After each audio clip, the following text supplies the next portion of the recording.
Seja bem-vindo ao mini curso O Mínimo que você precisa saber para escrever um conto. Meu nome é Mili Silva, sou escritora e instrutora de escrita criativa e meu objetivo nesse curso é dar a você as ferramentas básicas necessárias para escrever uma história curta com até 2.000 palavras. Para isso, falarei sobre as 6 principais ferramentas para a construção de uma boa narrativa. São elas: ambientação, personagens, conflito, ponto de vista, diálogo e reescrita. Afaste-se das distrações e separe um bloco de notas, porque o nosso curso já vai começar. Anote tudo! É hora de empoderar-se como escritor e encantar os seus leitores. Ambientação. Ambientação é o fruto de uma série de escolhas relativas ao espaço e ao tempo da narrativa. É onde e quando a história acontece. O espaço é a localização espacial do conto, o pano de fundo para as ações dos personagens. Especificar ou não o espaço do seu conto depende do quão importante é para sua narrativa localizar onde ela acontece. Em alguns casos, o espaço pode ser um cenário genérico, como um quarto, uma cozinha, um bosque, uma rua, um teatro, etc. Em outros, quando aspectos como o clima, as cores do local, as estações do ano, os objetos presentes ou imagens pré-concebidas sobre o local escolhido são relevantes para a narrativa, o espaço deve ser especificado. Já o tempo é tanto a localização temporal quanto a duração do conto. A localização temporal é a época na qual a história acontece, já a duração é em quanto tempo a ação da narrativa se desenrola. Da mesma forma que nem sempre é necessário especificar o espaço, nem sempre é preciso indicar a localização temporal. Por exemplo, se não faz diferença para a sua história que um leitor imagine no verão de 1850 e outro imagine-a no inverno de 2020, você não precisa definir a localização temporal. No entanto, se o seu personagem interage com objetos específicos de uma época ou ainda com objetos inventados de uma era fictícia, localize o seu leitor no tempo. Do que ninguém escapa é da duração da narrativa. Toda a ação do conto acontece em um determinado período de tempo, mesmo que esse tempo seja um milésimo de segundo. O que varia é como o tempo é percebido pelo leitor. Como escritor, você tem o poder de congelar o tempo, fazendo com que tanto o leitor quanto o personagem prolonguem a percepção de um milésimo de segundo por quanto tempo você quiser. O contrário também é válido. Você pode, por exemplo, contar uma história de milhares de anos em apenas uma frase. Há ainda mais um recurso a ser explorado dentro da duração da narrativa: a linearidade. Você pode organizar os acontecimentos do seu conto de 3 formas. Linear, quando os acontecimentos da história são mostrados ao leitor em ordem cronológica. Não linear, quando os acontecimentos da história não são mostrados em ordem cronológica. In media res, quando um acontecimento importante do meio ou quase do fim da história é mostrado logo no início, como um teaser, um chamariz para o leitor. Uma boa ambientação está nos detalhes pontuais: um objeto, uma estação do ano, uma gíria, uma roupa, um costume, uma festa sazonal, etc., que ajudam tanto a contar a história quanto a transportar o leitor ao clima pretendido: terror, nostalgia, romance, suspense, aventura, etc. Todos os elementos de uma narrativa têm uma função dramática, sejam objetos, detalhes, conflitos, diálogos, personagens. Tudo que o escritor insere no conto deve ter um motivo para existir. Quando bem equilibrada, a ambientação provém muitas das informações necessárias para envolver o leitor do início ao fim.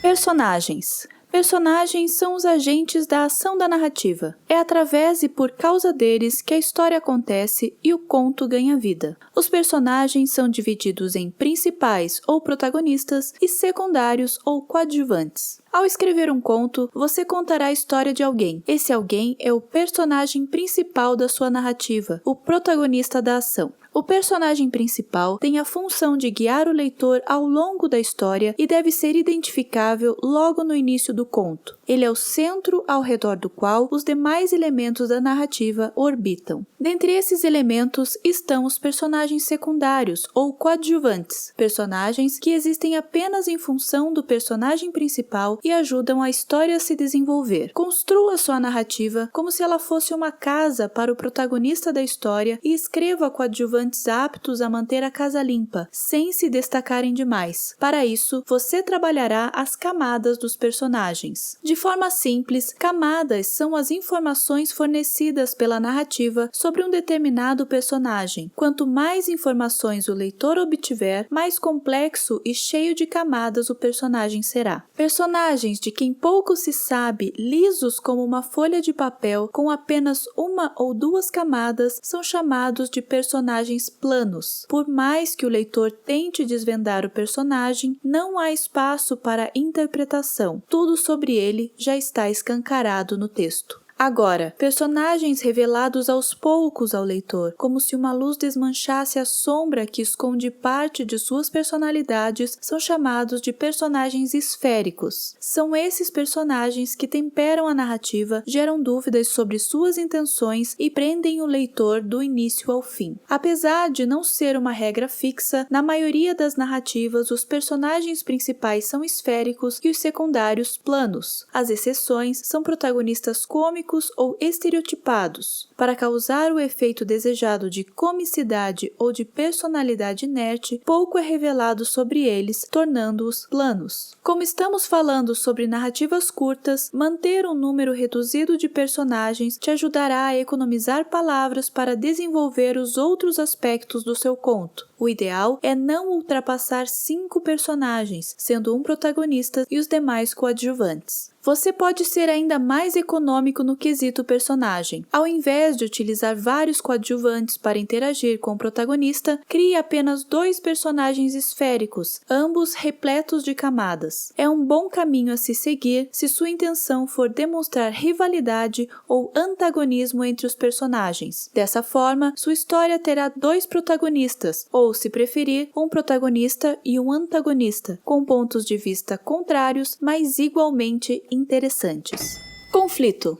Conflito é tudo o que se coloca no caminho do protagonista, impedindo-o de atingir o seu objetivo. A função do conflito é colocar tanto a história quanto o protagonista em movimento. Sem conflito não há o que ser contado, porque não há motivo para o personagem principal sair de onde está, sua zona de conforto, com a intenção de chegar a outro lugar, o lugar onde atingirá o seu objetivo. No conto, não há espaço para introduções longas, por isso, apresente seu protagonista já em ação. Utilize as primeiras linhas para localizar o leitor e fazê-lo imergir na sua história. Tenha como prioridade mostrar o básico sobre quem é seu protagonista, onde ele está, o que ele quer e o que o impede de conseguir o que quer. Feito isso, você se concentrará no desenvolvimento da narrativa, a maior parte do seu conto. Nela, os conflitos devem aparecer de forma gradual, aumentando a tensão e preparando o leitor para o momento mais intenso da história, o clímax. Faça com que seu leitor se sinta na subida de uma montanha russa, sem saber quando e nem como será a descida, mas com a certeza de que será emocionante. Essa subida na tensão da narrativa chama-se curva dramática. Ela é a estrutura responsável por manter seu conto interessante do início ao fim. Para que sua curva dramática funcione como você espera, é preciso decidir em quais momentos e quantas vezes você trabalhará os seguintes elementos. Perturbações. Fatores que surpreendem ou tiram o protagonista do caminho.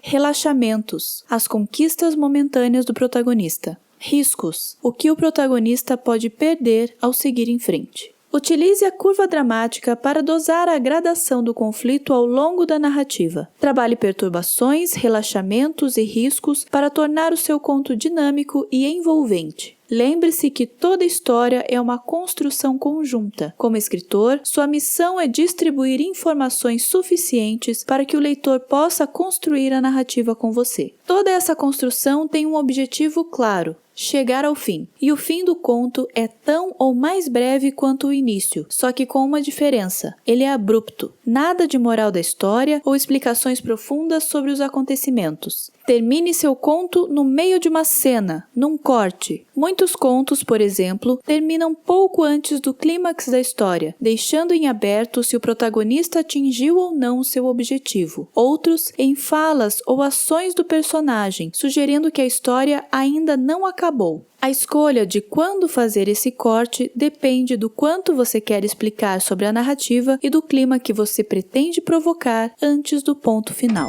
Ponto de vista. Ponto de vista é a soma do narrador e da forma como esse narrador enxerga e transmite os acontecimentos do conto. É a escolha do ponto de vista que define o filtro através do qual o leitor conhecerá a narrativa. O posicionamento do narrador em relação à história varia de acordo com o quanto ele está envolvido com a narrativa. Dependendo da intenção do escritor, esse envolvimento pode variar do nível pessoal ao nível impessoal. Quanto mais envolvido nos fatos estiver, maiores serão as chances da visão do narrador ser parcial e especulativa. No nível mais pessoal está o narrador-personagem. Nesse ponto de vista, é o protagonista, o agente da ação, quem relata os acontecimentos vivenciados por ele. Por isso, tem uma visão limitada dos fatos e narra sempre na primeira pessoa. No nível intermediário está o narrador observador. Ao contrário do narrador-personagem, não é o agente da ação, apenas observa. Também possui um ponto de vista limitado dos fatos, mas pode narrar tanto na primeira quanto na terceira pessoa.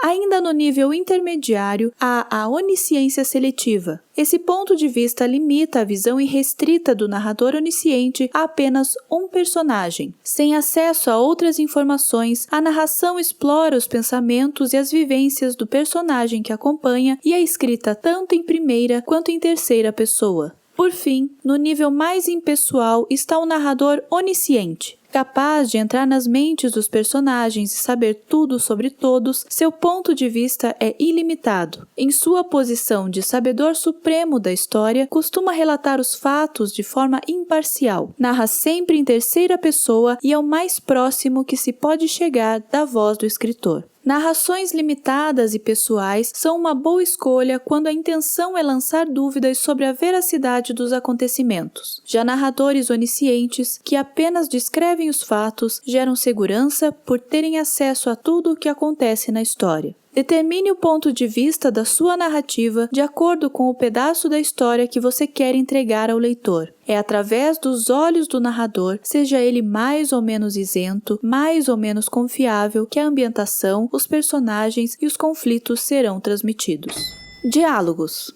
Diálogos são as falas dos personagens. Sua função é indicar, sem a interferência do narrador, conversas e pensamentos expressos pelos personagens. No entanto, escrever diálogos vai além da mera transcrição de uma conversa. Há outras funções e técnicas que podem ser exploradas para enriquecer a narrativa. Diálogos têm o poder de apresentar os personagens ao leitor como eles são, da maneira como falam e expressam o que pensam. Dar voz ao personagem, deixando que ele fale o que bem entender, permite que o leitor explore outras visões sobre a narrativa. Essas visões ajudam a construir as camadas do protagonista, reforçando ou negando informações dadas pelo narrador. Quando empregados de maneira correta, os diálogos também podem tornar as cenas mais dinâmicas. Para gerar dinamismo, as falas devem ser usadas como complemento do que a narração está descrevendo. Todas as ações e cenas devem ser contadas pelo narrador. Diálogos são a expressão dos personagens, então evite usá-los para colocar a narrativa em movimento. Substitua conversas como: "Vamos ao parque, minha irmã." "Sim, vamos ao parque, minha irmã. Por que não?" Por uma cena propriamente dita, a narração do convite seguida pela ação delas saindo. Diálogos também são chamados de discurso e podem aparecer no conto de 3 formas diferentes. Discurso direto, quando a fala aparece separada em um parágrafo próprio, sinalizada por travessão ou aspas. Por exemplo, "Vou ao mercado", ele disse.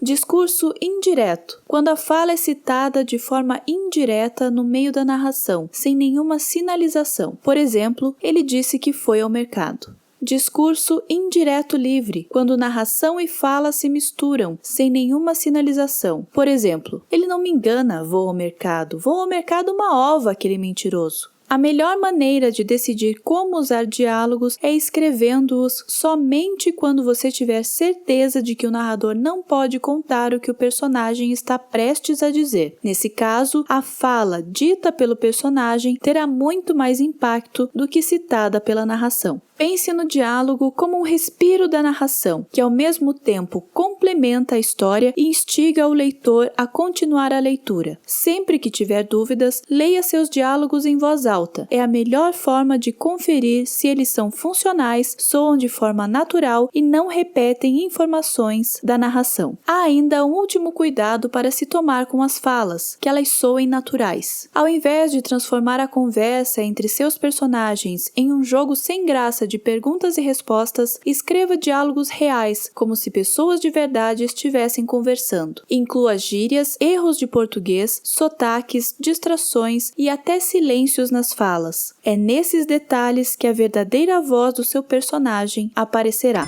Reescrita. Reescrita é a prática de reler, avaliar e editar o próprio texto com o intuito de melhorá-lo. É o momento em que você deixará de ser o escritor e passará a ser o editor do seu conto. Para isso, o primeiro passo é colocar o seu conto para dormir. Afaste-se dele por um tempo, a ponto de esquecer-se do que escreveu. Assim, da próxima vez que você o reler, será capaz de lançar um olhar isento sobre a narrativa que produziu. Passado o tempo, faça uma releitura do seu texto do início ao fim, ainda sem mexer em nada. Por enquanto, preocupe-se apenas em ler e fazer anotações sobre o que pode ser melhorado. Todas as ideias são boas, mas muitas delas são mal trabalhadas e precisam ser melhoradas. E é com o intuito de melhorar o desenvolvimento das suas ideias que você avaliará vários elementos da sua narrativa durante a releitura. Comece pela estrutura da história. Com um olhar isento, sua atenção estará voltada para a funcionalidade dos conflitos, os efeitos da curva dramática, a eficácia da ambientação, a condução do narrador e a força dos personagens. Sua missão é descobrir o que está no lugar certo e o que precisa ser complementado, movido ou apagado. Você logo perceberá que seu conto precisa de uma limpeza. A releitura fará com que você corte palavras, frases, parágrafos ou até cenas inteiras da sua narrativa. Para encontrar o que pode ser cortado, verifique a concisão e a clareza do seu texto. De forma simples, uma escrita concisa e clara é aquela capaz de dizer o máximo com o mínimo de palavras. Para isso, você apagará do seu texto alguns inimigos da concisão. Pleonasmos, subiu para cima ou desceu para baixo. Redundâncias e repetições, tinha algo estranho na sala, a sala não estava normal. Uso excessivo de adjetivos, linda, fria, colorida, falsa, etc. E advérbios, lentamente, calmamente, muito, quase, etc. Uso excessivo de gerúndio, estava chegando, está comendo, ou particípio, tinha deitado, havia caído. Expressões que podem ser substituídas por uma palavra, chegou ao fim por terminou. É também durante a releitura que são realizadas as correções ortográficas. Leia seu conto uma vez em voz alta para localizar pausas para vírgula, ponto e vírgula, traços e pontos. Em seguida, em uma leitura silenciosa, confira a grafia das palavras, os tempos verbais e a pontuação das frases. Dê atenção especial ao início e ao final do conto. A primeira frase do conto deve ecoar todos os acontecimentos da narrativa, enquanto a última tem a função de chamar a atenção do leitor e ajudá-lo a memorizar a sua história. Com tudo lido e anotado, a reescrita começa de fato. O trabalho, a partir daqui, será uma sucessão de modificações e releituras do texto. Depois de muitas mudanças, você perceberá que a narrativa está fluindo.